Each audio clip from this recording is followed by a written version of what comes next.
Halo gengs, kita masih ada di edisi curhat. Dan saat ini aku mau bahas satu lagi, ada satu DM yang masuk di Instagram aku ya, bilangnya begini. Karena dia sudah baca tentang ini aku tentang blog aku sebelumnya, masalah single, yang mana bila pacaran buta itu kita boleh cinta buta, tapi jaga kewanitaan. Itu kan yang aku bilang kemarin, yang aku bilang pas di pasca Kartini itu. Jadi ada lagi DM begini loh geng, susah mau berapi-api rambut juga. Gini loh geng, dia bilang begini, Bang, aku itu sekarang itu udah hamil. Aku langsung terkejut, kok dia langsung cerita begitu, dia hamil. Hamil kenapa? Why? Kenapa? Aku bilang kan, masalahnya apa? Aku bilang, kamu langsung nge-DM seperti ini. Mau curhat atau mau apa? Ini. Jadi kan aku tahu gitu kan, bukan curhat sih bang katanya, tapi aku cuma cerita sedikit aja, nggak simpel, tapi aku tidak memberitahukan secara detail. Oh ya silahkan, jika itu membuat kamu bahagia, jika itu membuat kamu puas, dan jika itu membuat mata batin kamu terasa terbuka, it's okay, silahkan aja mau berbagi cerita. Walaupun ini bukan sebuah curhat. Jadi begini, dia bilang begini ya, Bang, aku hamil dan aku ditinggalkan dia. Dia meninggalkan aku. Well. Why? Kenapa? Aku bilang kan, siapa dia? Sudah pasti dong, aku gak bisa untuk bertanya siapa dia, siapa lelaki itu yang menghamili itu. Ya kan, gak mungkin.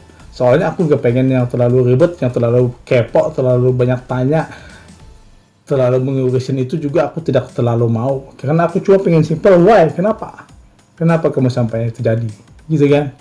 Jadi begini, aku cuma kecewa.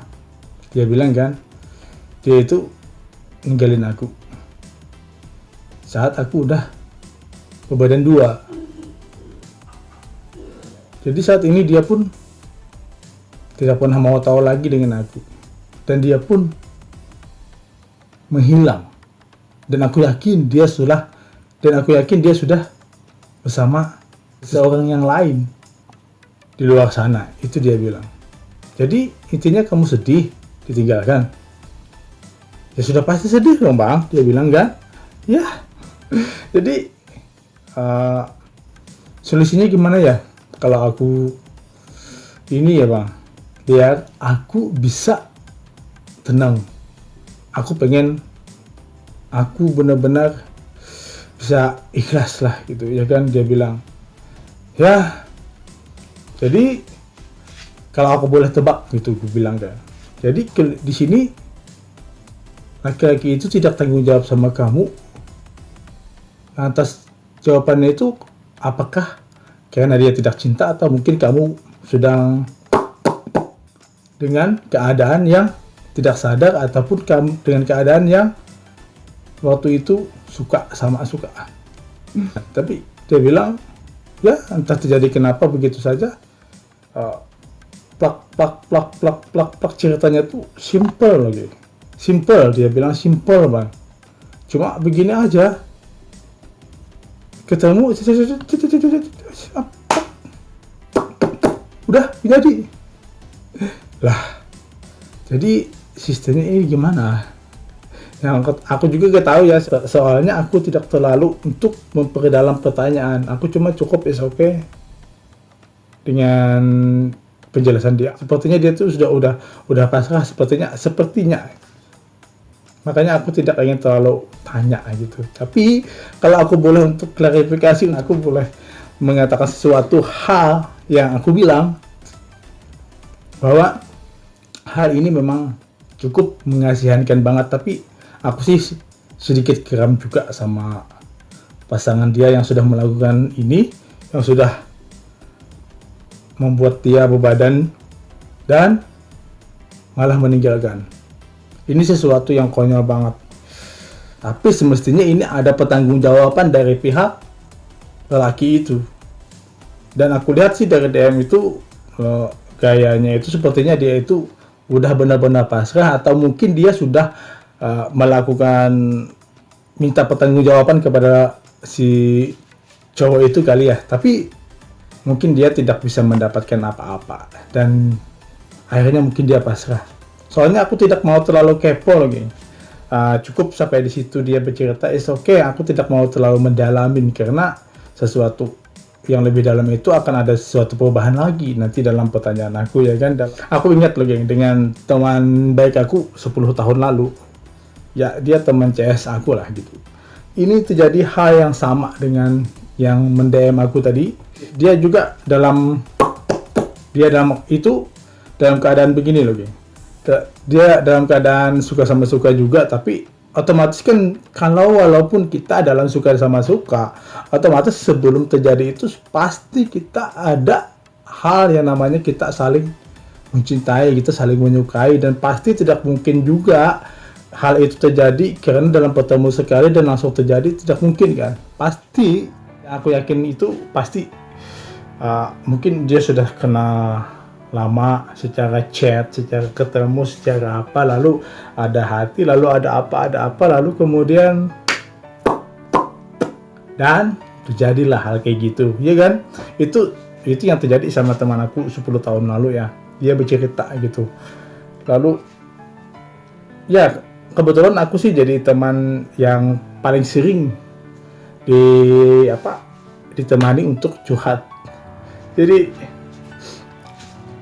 teman aku itu kemarin itu, yang teman aku 10 tahun dulu itu, dia udah mencoba, dia udah mengklarifikasi kepada si cowok itu, dia pengen ada pertanggungjawaban, setidaknya bisa ditanggungjawabkan lah. Tapi ternyata si cowoknya ini malah menikah di saat dia sudah berbadan. Berarti si cowoknya cuma memanfaatkan teman aku tadi kan. Ya, teman aku tadi cuma dimanfaatkan untuk kesenangan sesaat dan dia tidak mencintai. Ya, ini benar-benar sesuatu yang beda banget sih bagi aku. Sesuatu yang mungkin suatu saat karma itu akan pasti ada. Dan aku juga gak pernah tahu lagi kabar si mantan teman aku itu, entah kemana dia. Aku juga gak pernah tahu lagi. Tapi ya pasti aku yakin akan ada suatu saat dimana karma itu akan berlaku. Jadi geng, teman aku ini sudah hampir putus asa, dia sudah hampir nangis ya. Menangis itu menangis banget gitu ya kan, karena dia kecewa. Dia sangat kecewa karena dia sudah di luar dari pernikahan, dia sudah begini. Jadi satu-satunya dia itu awalnya teman aku ini dia gak berani untuk bercerita kepada orang tua. Aku bilang saat yang terbaik itu adalah bercerita kepada orang tua sebelum punya kamu terlalu ini, ya kan. Karena dia tidak punya ayah sih, dia cuma punya ibu aja. Jadi otomatis dia berani lah saat aku benar-benar membujuk dia berani untuk ini lagi, untuk bercerita kepada orang tuanya. Sok banget. Orang tuanya benar-benar sok sih, terkejut. Tapi mau gimana lagi ya, yang beruntungnya gitu dari teman aku, orang tuanya itu dia penyabar dan dia benar-benar sesuatu yang bisa menerima dengan apa adanya, ya kan. Jadi dalam keadaan hal ini mereka sama orang tua sama keluarga juga mau pengen minta tanggung jawab, tapi lelaki yang sudah sama dia yang sudah menginiin dia hilang entah kemana dia sudah nggak ada lagi, ya kan. Dia menghilang. Ya itu ciri-ciri cowok pengecut, memang kayak gitu, maunya menjadikan tapi dia lari. itu sesuatu yang tidak bertanggung jawab banget. Memang suatu hal pada dirinya mungkin akan terlihat keren, tapi di mata orang lain dan di mata selamanya orang yang sudah tahu, dia sangat jelek banget. Jadi geng, masih cerita teman aku tadi ya, yang 10 tahun lalu. Dia sudah pasrah. Dan kebetulan ibunya dia juga pasrah juga sih, gimana. Dan dia pun benar-benar menyesal dan minta maaf dan minta ampun sih sama orang tuanya bahwa ini terjadi dan dia tidak membilang dari awal. Dan beruntungnya sih lagi teman aku ini, dia masih ada seseorang yang mencintai dia gitu, ya kan? Ya pasti di sini. Makanya itu kan dari awal itu aku bilang begini sama dia, kamu beritahu dulu sama orang tua kamu apa yang terjadi dan siapa yang lelaki yang telah menghancurkan kehidupan kamu, begitu kan?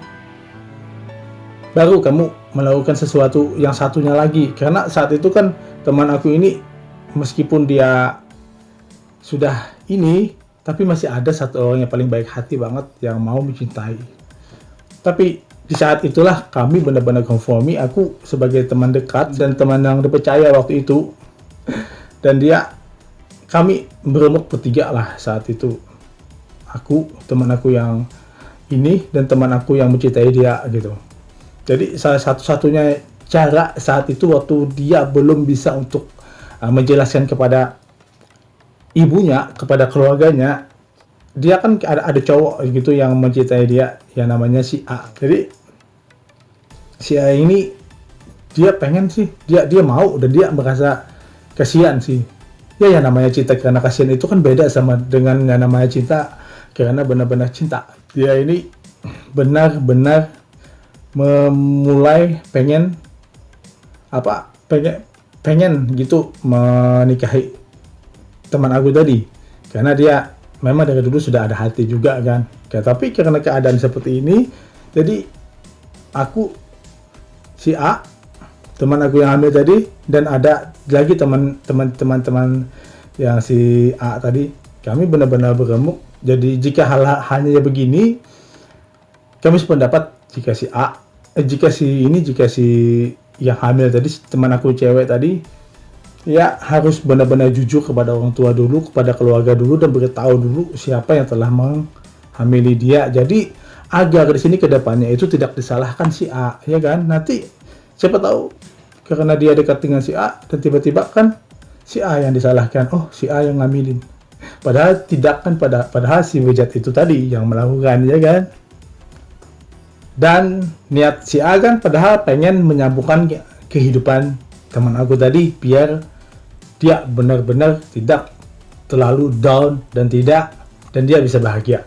Jadi di sini geng, teman aku ini setelah udah diberitahukan sama orang tua, sama keluarga, dan semua tadi udah pasrah karena laki-laki yang bejat tadi udah tidak bertanggung jawab, udah menghilang dan kemana gitu. Jadi di saat itulah dia bilang, sebenarnya sih Mak, ada lelaki yang mau dengan keadaan aku yang seperti ini. Dia bilang kan, dia siap lahir batin walaupun aku sudah begini, dia bilang gitu kan.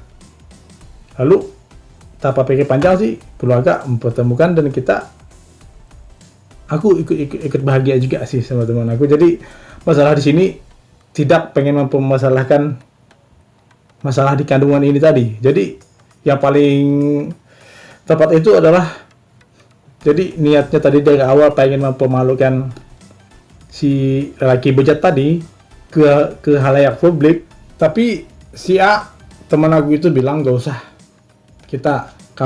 karena aku sudah siap lahir batin sama kamu, dia bilang kan, gak usah lah kamu memperpanjang masalah lagi. Yang penting kamu udah tahu kalau dia tidak bertanggung jawab dan dia tidak melakukan apa-apa dengan dirimu. Biarkan aja karma yang berlaku, karma aja yang berbicara, dan biarkan Tuhan yang melakukan dan menghukum dia. Itu jawabannya paling bijak banget sih dari teman aku si A tadi. Sesuatu yang paling bijak banget. Dari sini aku belajar tentang kebijakan loh, geng. Jadi ini yang benar-benar benar-benar membuat teman aku tadi benar-benar dia menjadi luluh lagi, dan dia akhirnya ikhlas atas segala yang terjadi, dan dia menjalani, dan sampai saat ini pun dia akhirnya bahagia geng, tanpa harus memikirkan si bejat tadi juga, tanpa harus dendam dengan lagi. Dia cuma menyerahkan segala sesuatunya itu cukup kepada Tuhan aja. Jadi geng, dan si A tadi juga sudah menganggap kalau itu adalah anak dia, bukan anak si bejat tadi. Jadi tentang kehidupan ini geng, intinya sesuatu hal itu pasti akan terjadi, dan sesuatu hal lagi pasti akan terjadi, dimana kita akan membuat sesuatu dan menemukan sesuatu. Beginilah kehidupan geng. Yang nyatanya kita harus banyak lebih untuk bersyukur dan bijak. Ya udah geng, sampai di sini aja vlog aku. Cuma bercerita gara-gara ada DM tadi ya. Jadi aku cerita aja, karena masalah kelanjutan DM tadi aku gak tahu sampai di mana. Jadi timbul aku bercerita dari cerita 10 tahun lalu, dan aku sih sudah izin juga sama teman aku yang 10 tahun ini. Ya udah geng, dadah, bye bye.